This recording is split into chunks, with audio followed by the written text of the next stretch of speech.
My last guest, Don Kaufman, was talking about, reignited concerns over an AI bubble. He thinks they're overblown. I'd love to start with your thoughts on are we in an AI bubble? I think it's definitely something that more investors are concerned about with an AI bubble.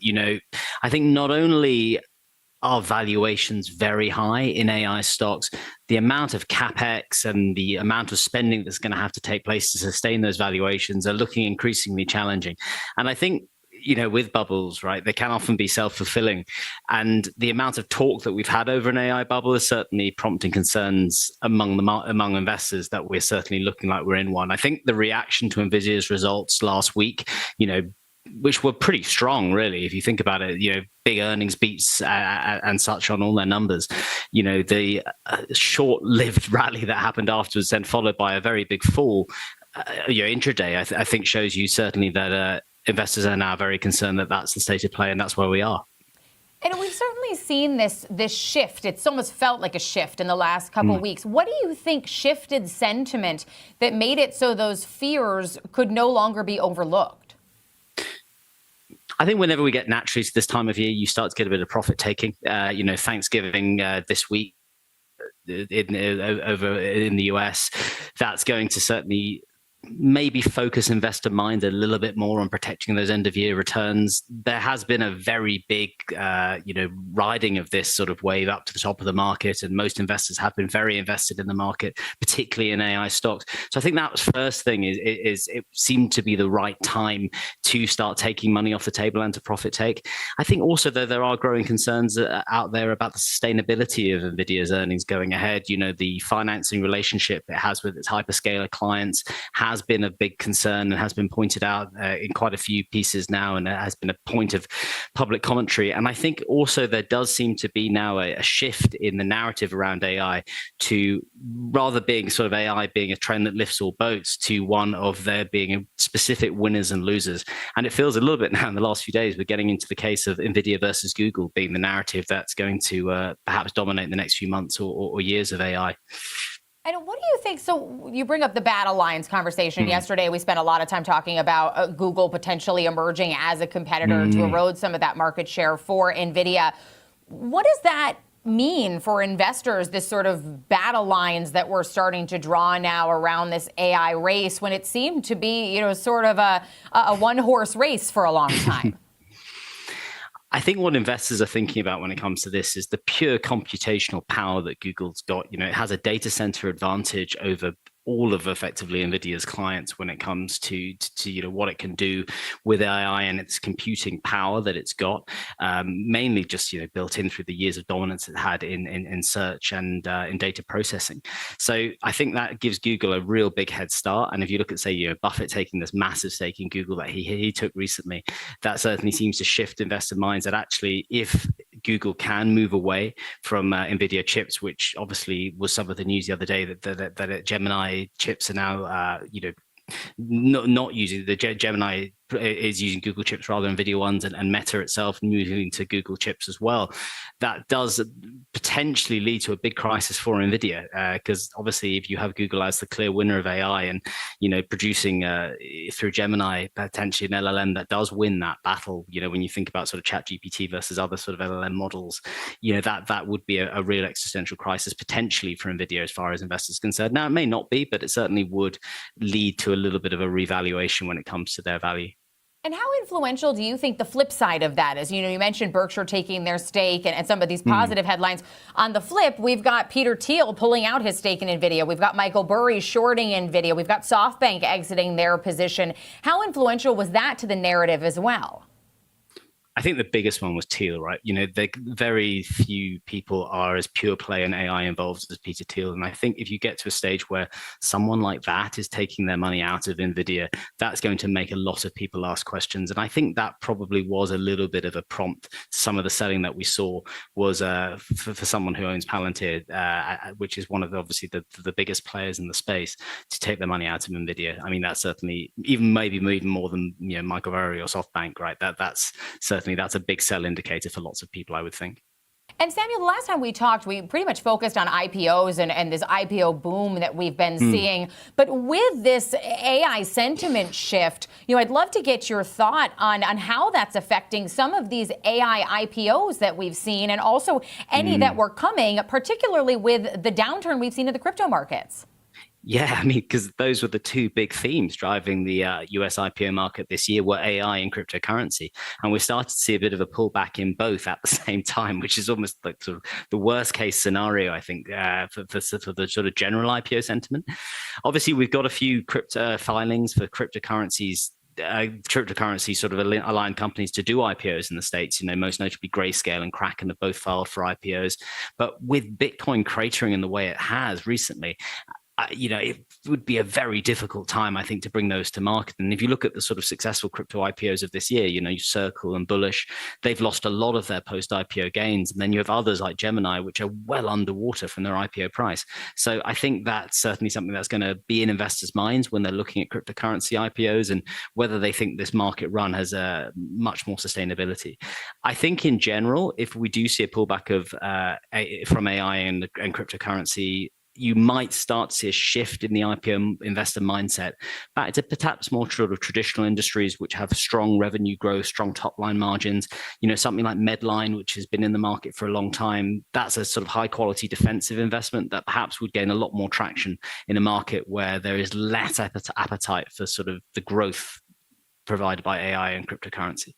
He's known as the Einstein of Wall Street, and he's here to give us his thoughts of the morning. Some of your quick thoughts for this morning. Yeah, my quick thoughts for this morning are that we've got so much nice clarity around the fact that we've spiked up, as per Mr. Bessent yesterday, talking about interest rate cuts for December, right? We had gone down to a probability as little as 15% earlier in the week, and that's what sort of put all that pressure on the market last week and into the beginning of this week. Now it's clear 85% that we're going to get the cut. The market's telling us that that's really all they're concerned with, right? We saw that when it looked bad and we weren't going to get a cut, we went down 1,000, and then when we got clarity on getting one, we went up 1,000. So for whatever reason, whether it's a lot of the big funds or that have very highly sensitive, interest rate sensitive positions that they're into, that's where we're going, and that's exciting. What they also talked about yesterday was the fact that Mr. Trump may in fact announce a new Fed chairman before Christmas. And I think that sort of sets the stage for a lot more cuts and a lot more of a dovish approach by the Fed, and I think the market likes that. Yeah, we saw on Polymarket the likelihood of Kevin Hassett being the #1 front leader by far. Yep. I think it was like 30% to the 6% of Waller and such. So we see that as the most likely candidate. There's still people who think Bessent could swoop in at the last minute. But with that, JP Morgan actually said, and in that Polymarket, by the way, for next year, they don't see as many cuts. They're not betting, while they see the cut for December, they don't necessarily have I think it was about 30% for more cuts in the new year. However, JP Morgan said if we get cuts, we'll be above 8,000 by the end of the year next year.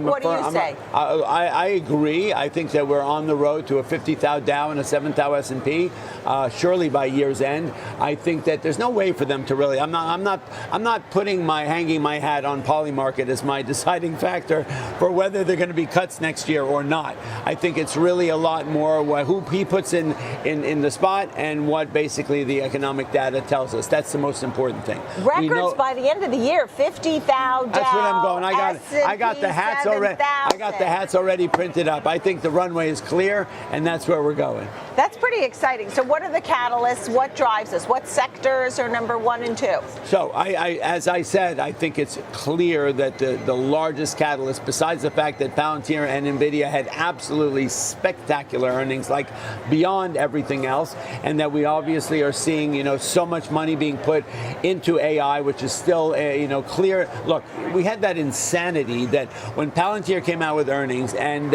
stock sold off, even though the earnings were spectacular, the stock sold off 8%. Mainstream media decided to start talking about AI as a bubble and that this is all smoke and mirrors, which was ridiculous.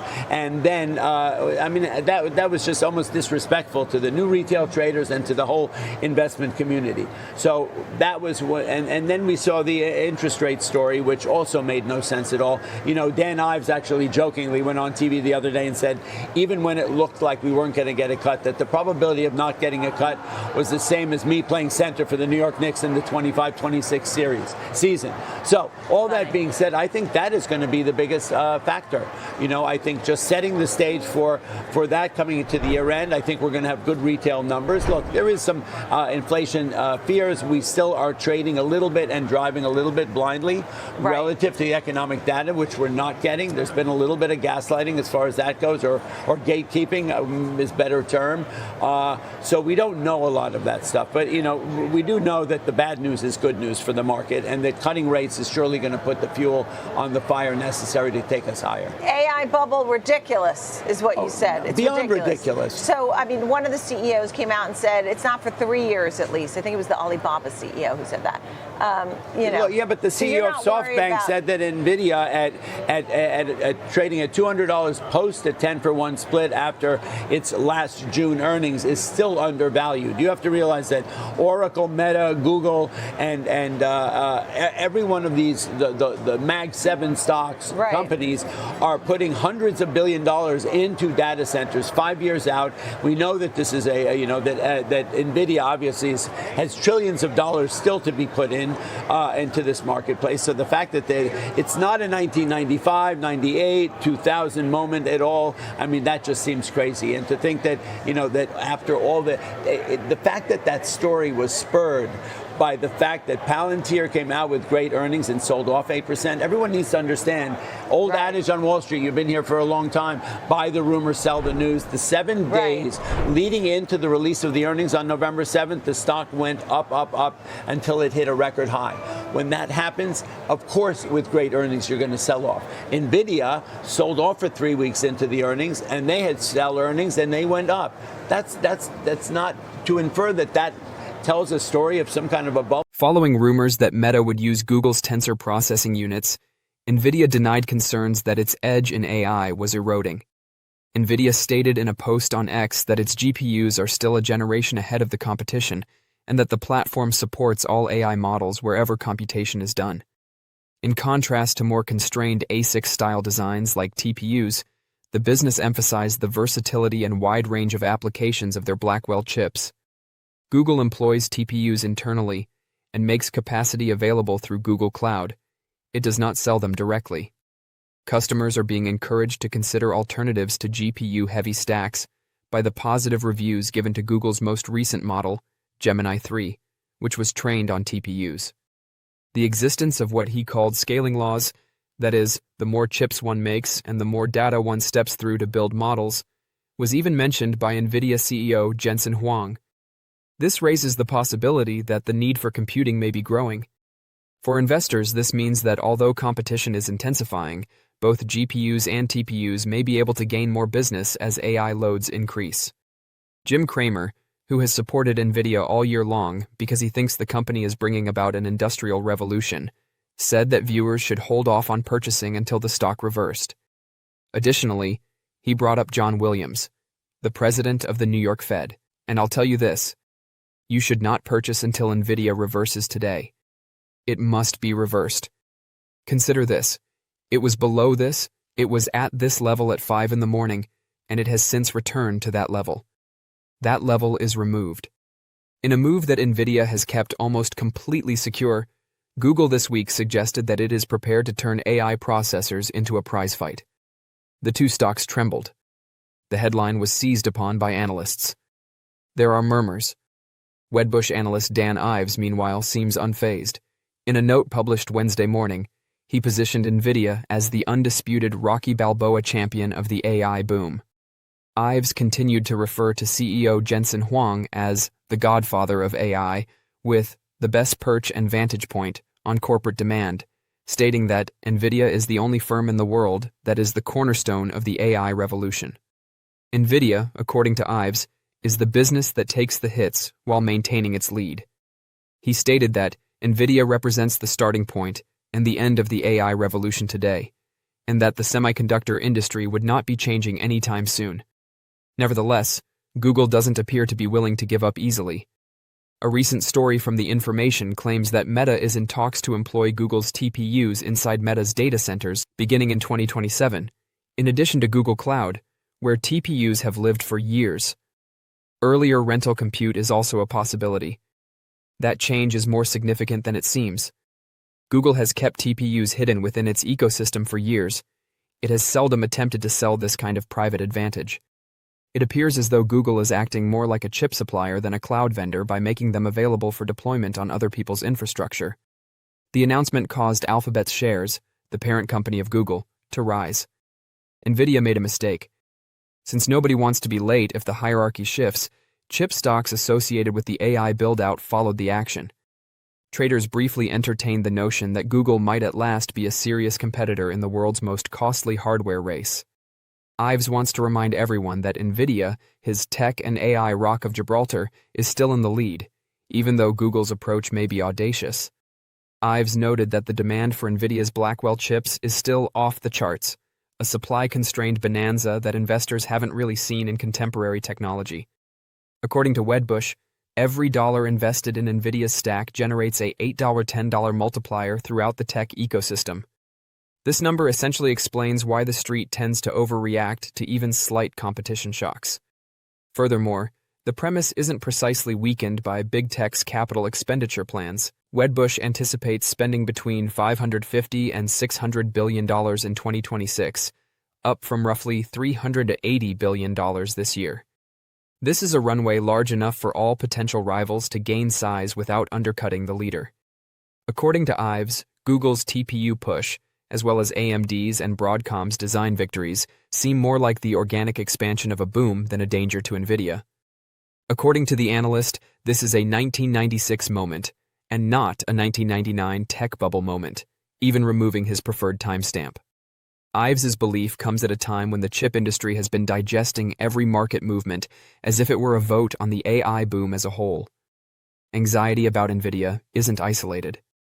A continuous stream of chip world angst has been generated over the past several weeks, including concerns over Nvidia's China pipeline and the recurring chorus of AI bubble warnings in spite of record-breaking results. The market is slightly poised to misinterpret any indication of competition, especially in light of Michael Burry's recent put position on Nvidia. The most aggressive aspect of Google's chip approach to date is opening TPUs for deployment in other businesses' facilities. Meta doesn't test drive hardware it believes has little chance of scaling. Nvidia loses the luxury of being the most prominent logo in the discourse. Google gains a high-profile client, and Meta gains control over supply and price if it joins in any significant way. Google's most recent TPU, the V7 Ironwood, has 192 GB of HBM3E memory and a peak computation of about 4,614 TFLOPS. Its memory bandwidth is comparable to that of Nvidia's Blackwell CPUs. Meta's evaluation of TPUs is the most obvious indication to yet that hyperscalers want greater control, more supply, and more negotiating power. Selling TPUs into customer facilities is a true strategic change. Google can raise the temperature, so it is doing so. Think of this as a warning shot instead of a knockout. Although Google has joined the fray, Ives maintains that Nvidia remains the opponent that everyone compares themselves to. It is the company that continues to set the pace, the one that the street continues to wager on, and the one that he maintains is far from experiencing late-round fatigue. Billions of dollars can be shaken loose by even a whisper of competition. The champion, at least for the time being, remains the champion even though rivals can view the video. Don't forget to share your thoughts and experiences in the comments below. Your input helps create a more knowledgeable community where we can all learn and grow together in the world of investing. Stay up to date with the latest market trends, insights, and key updates by subscribing to Investing Tutorial. We're here to help you make smarter investment decisions and stay ahead of the curve.